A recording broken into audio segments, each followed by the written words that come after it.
সংসদে সেই লোকদেরকে পাঠাতে চায় যারা জাতির এই কলিজা শিক্ষা ব্যবস্থা গুরুত্বপূর্ণ জায়গায় এই জাতির জন্য যেভাবে দরকার সেভাবে। যুবকেরা বেকার থাকে, তার এলাকার স্কুল এবং শিক্ষা প্রতিষ্ঠানগুলো উন্নত হয় না, তার এলাকার প্রশিক্ষণ এবং এখানকার কলকারখানা গড়ে ওঠে না, সে এমপি কখনো জনপ্রতিনিধি হওয়ার যোগ্য।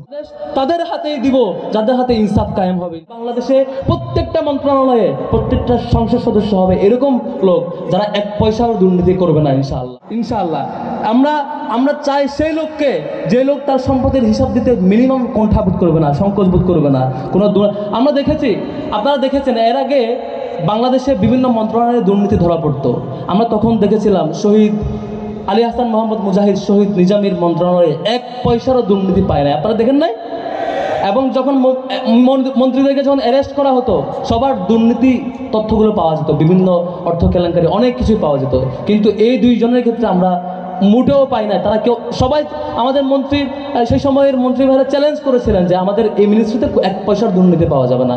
আল্লাহর রহমতে কেউ এক পয়সার দুর্নীতিও প্রমাণ দিতে পারে নাই। আমরা এই দুই মন্ত্রণালয়ে না, আগামীর বাংলাদেশে প্রত্যেকটা মন্ত্রণালয়ে প্রত্যেকটা সংসদ সদস্য হবে এরকম লোক যারা এক পয়সাও দুর্নীতি করবে না ইনশাআল্লাহ। আমরা চাই, আমরা দেখেছেন যে গত 15 বছর এই যে এখন যারা প্রার্থী, সেলিম ভাইয়ের কথাই বলি, গত 15 বছর তাদেরকে এলাকায় আসতে দেওয়া হয় নাই। গত 15 বছর আমাদের কোনো ভাই রাস্তায় আসলে তাকে ক্রস ফায়ার দেওয়া হইতো। কোরআন ক্লাসে বসলে, স্টাডি সার্কেলে বসলে সে কোরআন এবং ইসলামী সাহিত্যের কপিকে জঙ্গি ম্যাটেরিয়ালস বলে গ্রেফতার করা হইতো। এবং আমাদের বহু দায়িত্বশীলের বাড়ি বুলডোজার দিয়ে ভেঙে গুড়িয়ে দেওয়া হয়েছিল গত 15 বছর। আমরা এগুলোর সাক্ষী। আমাদের দায়িত্বশীলদেরকে এই এলাকায় আসতে দেয় নাই কেন জানেন?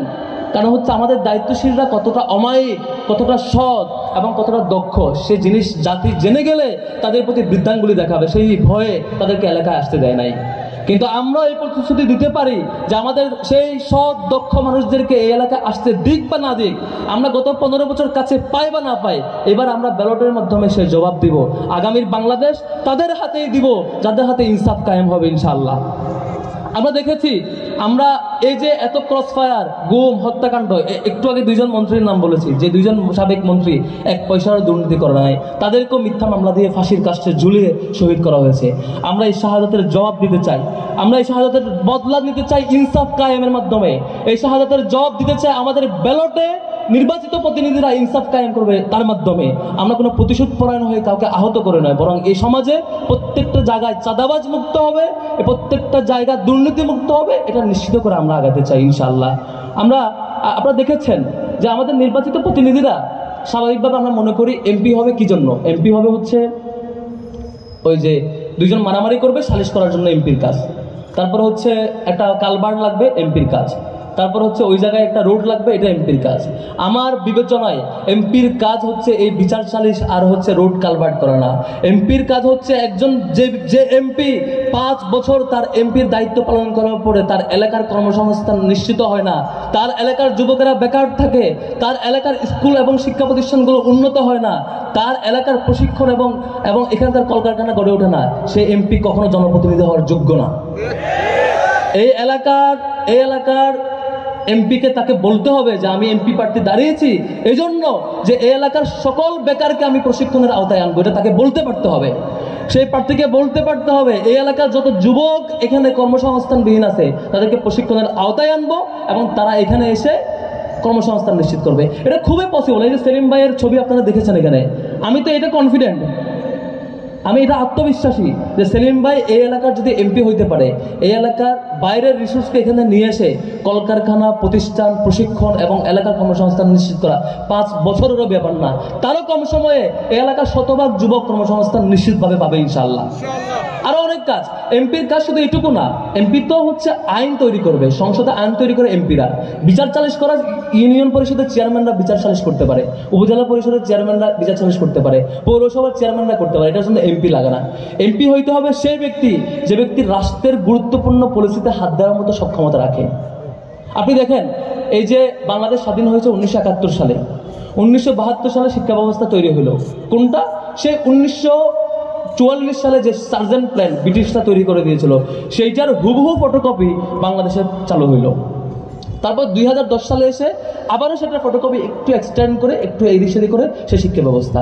আজকে এমন শিক্ষা ব্যবস্থায় আমরা বেড়ে উঠি, এই শিক্ষা ব্যবস্থায় পড়াশোনা করার পরে যে কেউ বাটপারি চুরি করলো তার বিবেক বাধা দেয় না। আমরা এমন শিক্ষা ব্যবস্থা এখনো পড়ি যে শিক্ষা ব্যবস্থা ভালো মানুষ তৈরি করতে বারবার ব্যর্থ হচ্ছে। আমরা এমন শিক্ষা ব্যবস্থা পড়ছি যে শিক্ষা ব্যবস্থা স্কুল বয়সের শিক্ষার্থীরা, টিনেজ পিরিয়ডের শিক্ষার্থীরা বড় বড় ক্রাইমে জড়িত হয়। শিক্ষা ব্যবস্থা যে পরিমাণ মানুষ তৈরি করতে সফল হওয়ার কথা সে পরিমাণ সফল হয় নাই। কিন্তু দুঃখজনক জায়গা হচ্ছে 50-এর বেশি বছর পার হওয়ার পরও কোনো সরকার এখন পর্যন্ত শিক্ষা ব্যবস্থায় হাত দেয় নাই, বরং শিক্ষা ব্যবস্থা সেই ব্রিটিশ আমলের ফটোকপি করা জিনিস এখনো চালিয়ে নিচ্ছে। আমরা সংসদে সেই লোকদেরকে পাঠাতে চাই যারা জাতির এই কলিজা শিক্ষা ব্যবস্থা গুরুত্বপূর্ণ জায়গায় এই জাতির জন্য যেভাবে দরকার সেভাবে সংস্কার করতে পারবে। আপনি দেখেন এই অঞ্চলের যদি সকল স্কুল কলেজের শিক্ষার্থীরা যারা প্রাইমারি স্কুল থেকে কলেজ পর্যন্ত প্রত্যেকটা জায়গায় পড়াশোনা করছে সুন্দর একটা সিস্টেমে, সুন্দর একটা শিক্ষা ব্যবস্থায়, তাহলে এই এলাকার কোনো সন্তান কি কোনো ক্রাইমে জড়াবে? এই এলাকার কোনো সন্তান কি মাদকে জড়াচ্ছে কিনা সেটা নিয়ে টেনশন করা লাগবে? আমাদের স্কুল এবং কলেজের শিক্ষা ব্যবস্থা যদি সুন্দর হয়, আমাদের কোনো সন্তান, কোনো ভাই, কোনো বন্ধু কোনোভাবে কর্মসংস্থানবিহীন বেকার পড়ে আছে কিনা এটা নিয়ে তো আমাদের টেনশন করার কথা না। এটা তো রাষ্ট্রের দায়িত্ব। রাষ্ট্রের দায়িত্ব হলো এখানকার শিক্ষা ব্যবস্থা এতটাই স্মুথ হবে, পড়াশোনা শেষ করে গড়গড় করে সে যেকোনো একটা কর্মসংস্থানে চলে যাবে, তার ক্যারিয়ার, তার রিজিকের টেনশন তাকে করা লাগবে না। আমরা এমপি চাই এমন লোক যার পড়াশোনা, যার এক্সপেরিয়েন্স, যার দক্ষতা এটা প্রমাণ করে তিনি বাংলাদেশে গুরুত্বপূর্ণ জায়গায় কি কি আইন চেঞ্জ করে, কি কি সিস্টেম চেঞ্জ করলে কোন কোন জায়গায় হাত দিলে বাংলাদেশের সুন্দর দেশ হবে, এখানকার শিশু কিশোররা আগামীতে সুন্দর সমাজের জন্য বেড়ে উঠবে সেটা নিশ্চিত করতে পারবে। শুধু বিচার চালিয়ে আর টেন্ডারবাজি করার জন্য কোনো এমপিকে আমরা ভোট দেবো না ইনশাআল্লাহ। এই নিশ্চয়তা আপনাদের দেওয়া লাগবে। এদেশের এখানে তরুণ সমাজরা আছেন, শিক্ষার্থীরা আছেন, আপনাদের নিশ্চয়তা দেওয়া লাগবে। আপনাদের বুঝতে হবে কখনো কে এমপি হবে, কে নেতা হবে আর সংসদে গলাবাজি করবে তার জন্য না। আমার একটা ভোট কে এখানে এসে বড় বড় সমাবেশ করবে আর মিছিল করবে তার জন্য না। আমার একটা ভোট তার জন্য যে দেশের আইনকে বুঝে, আমার একটা ভোট তার জন্য যে দেশের মূল সমস্যাগুলো বুঝতে পারে, আমার একটা ভোট তার জন্য যে দেশের এই অঞ্চলের সকল যুবক এবং তরুণদের ভাষা বুঝে, আমার একটা ভোট তার জন্য এই অঞ্চলের সকল মানুষের সমস্যাকে সমাধান করার জন্য বাইরের রিসোর্সকে, দেশীয় এবং আন্তর্জাতিক রিসোর্সকে টেনে নিয়ে এসে এখানে আনতে পারবে সে সক্ষমতা রাখে। এমন লোক এমপি হওয়া দরকার যে লোক এখানে দাঁড়িয়ে বসলে এখানে যদি একটা বড় প্রতিষ্ঠান করতে চায় সে করতে পারবে। এমন লোক এমপি হওয়া দরকার যে প্রতিনিধি এসে সে চাইলে দেশি বিদেশি সম্পদ, বড় বড় রিসোর্স পার্সনকে এখানে নিয়ে এসে বড় বড় কলকারখানা প্রতিষ্ঠান করতে পারবে। যাকে তাকে ভোট দিয়ে আমরা আমাদের তরুণ প্রজন্মের এবারে ভোট নষ্ট করব না ইনশাআল্লাহ। এই জায়গাটা আমি আমার বোঝাপড়া পার্সোনালি। আমাদের বিশ্ববিদ্যালয়ে অনেক কথা হয়েছে ভোটের আগে, ছাত্র সংসদের, এবারও জাতীয় নির্বাচনের আগে অনেক কথা হচ্ছে, তারা জিতবে না, তারা ভোট পাবে না, এই পার্সেন্ট বহু আলাপ হচ্ছে। আমরা এগুলো দিয়ে মোটেও প্রভাবিত আগেও হই নাই, সামনেও হবো না। আমরা যাকে ভোট দেওয়া দরকার তাকে ইনশাআল্লাহ দিব। আমাদের আপনি দেখবেন, আমি শেষ করব খুবই সংক্ষেপে, এই দেশ এমন একটা দেশ, খুবই দুর্ভাগা দেশ। এই জন্য এই দেশের মানব সংখ্যাকে, জনসংখ্যাকে আমরা সমস্যা হিসেবে দেখাই, অথচ এই দেশ সেই যে দেশের তরুণদের সংখ্যা বেশি, যুবকদের সংখ্যা বেশি। অনেক উন্নত রাষ্ট্রে বুড়োদের সংখ্যা বেশি হওয়ার কারণে তারা টেনশনে থাকে, হায় হায় আমার দেশে সব তো বুড়া, কাদের নিয়ে দেশ চালাবো, তারা টেনশনে থাকে। আর আমার দেশে প্রপোর্শনেটলি আনুপাতিক হারে যুবকদের সংখ্যা বেশি, এরপরও আমার দেশের নেতারা জনসংখ্যাকে জনসমস্যা হিসেবে দেখায়। এটা তাদের জন্য ব্যর্থতা। যেই নেতারা আমাদের দেশের জনসংখ্যাকে জনসমস্যা হিসেবে দেখায়, বড় সমস্যা হিসেবে দেখায়, তারা আমাদের দেশের নেতৃত্ব দেওয়ার যোগ্যতা রাখে না। তারাই যোগ্যতা রাখে যারা এদেশের তরুণ সমাজের যে জনসংখ্যা বৃদ্ধি এবং সেই বড় সংখ্যক তরুণ সমাজ, এই সংখ্যাকে তারা সম্ভাবনা হিসেবে দেখবে, এটাকে কাজে লাগাতে পারবে। আজকে দেখেন আমাদের একমাত্র বাংলাদেশ যে দেশে যেখানে বীজ ফেলে সেখানে গাছ হয়, পুরো ভূমি উর্বর, সারা দেশটাই উর্বর। আমরা সেই নেতাকে নির্বাচন করেছি ভুলে, যারা এই উর্বর ভূমিকে কাজে লাগাবে দূরের কথা, তাদের ভুল পরিস্থিতির কারণে আমার সুন্দর সুন্দর জায়গাগুলো খরা এবং নদীর গতিপথ বদলে যাওয়ার কারণে পুরো এলাকায় শস্য হওয়া বন্ধ হয়ে গেছে, মরুভূমি হয়ে যাচ্ছে উল্টা।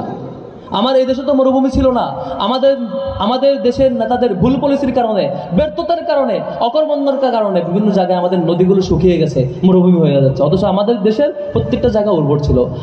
আবার দেখেন আমাদের দেশের মাটির নিচে, পানির নিচে সব খনিজ পদার্থ, আমাদের সম্পদ আর সম্পদ। নেতারা যদি একটু চালাক হইতো, নেতারা যদি একটু সৎ হইতো, বাটপার না হইতো, দুর্নীতিবাজ না হইতো, বাইরের রিসোর্সকে এনে কাজে লাগাইতে পারতো, এই দেশের মাটির নিচের প্রত্যেকটা সম্পদকে কাজে লাগাতে পারতো, এদেশের উর্বর মাটিকে কাজে লাগাতে পারতো, প্রত্যেকটা বেকার যুবককে জনসম্পদে পরিণত করতে পারতো। আমাদের ব্যর্থতা, আমরা জনসংখ্যাকে সমস্যা হিসেবে দেখাইছি, আমরা উর্বর জমিকে নষ্ট করছি, আমাদের মাটির নিচের সম্পদ বিদেশি শক্তি এখানে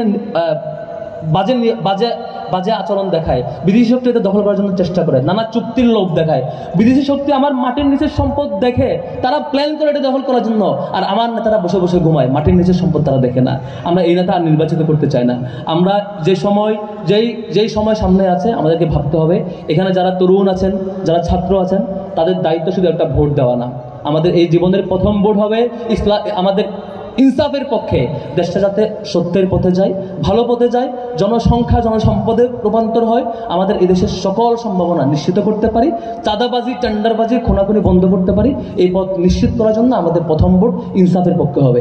এবং শুধু নিজের ভোট না, আমাদের তরুণদের দায়িত্ব হইল আমাদের এই সকল তথ্য যারা জানে না, আমাদের পরিবারের সদস্য প্রবীণ সদস্যরা, তাদের কাছে এই মেসেজ পৌঁছাইতে হবে যে আপনার আমার ভোট, আমাদের ফ্যামিলি মেম্বার্সের সকল ভোট, সবাই যাতে এই ভোটটা নিশ্চিতভাবে দিতে পারে।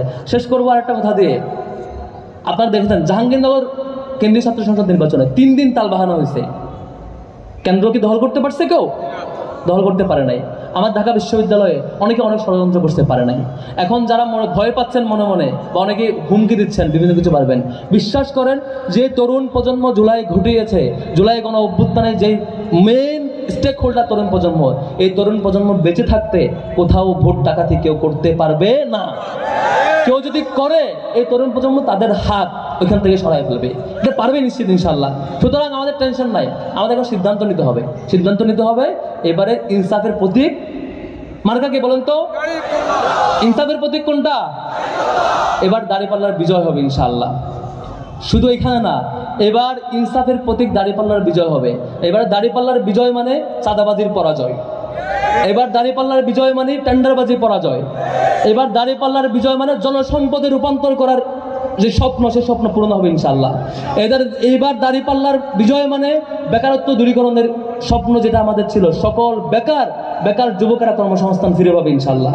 সেই স্বপ্ন আমাদের দেখতে হবে, আমাদের দক্ষ মানুষদের প্রতি। আপনারা সৌভাগ্যবান, সত্যি এই অঞ্চলের মানুষেরা সৌভাগ্যবান, কারণ ছাত্র শিবিরের কেন্দ্রীয় সভাপতি ছিল এবং ঢাকা মহানগরের মতো জায়গায় দীর্ঘদিন দায়িত্ব পালন করে দক্ষ জনশক্তি হয়ে উঠেছে, দক্ষ নেতৃত্বের পরীক্ষা দিয়েছে। যেই নেতৃত্ব, এমন নেতৃত্ব আপনারা আপনাদের এলাকায় পেয়েছেন। খুব কম এলাকাতেই এরকম মানুষ পাওয়া যায় যারা ইসলামী ছাত্র শিবিরের কেন্দ্রীয় সভাপতি ছিল এবং ঢাকার গুরুত্বপূর্ণ রিসোর্সে যারা অ্যাক্সেস ছিল এবং দায়িত্ব পালন করেছে। আপনারা নিশ্চিতভাবে সৌভাগ্যবান।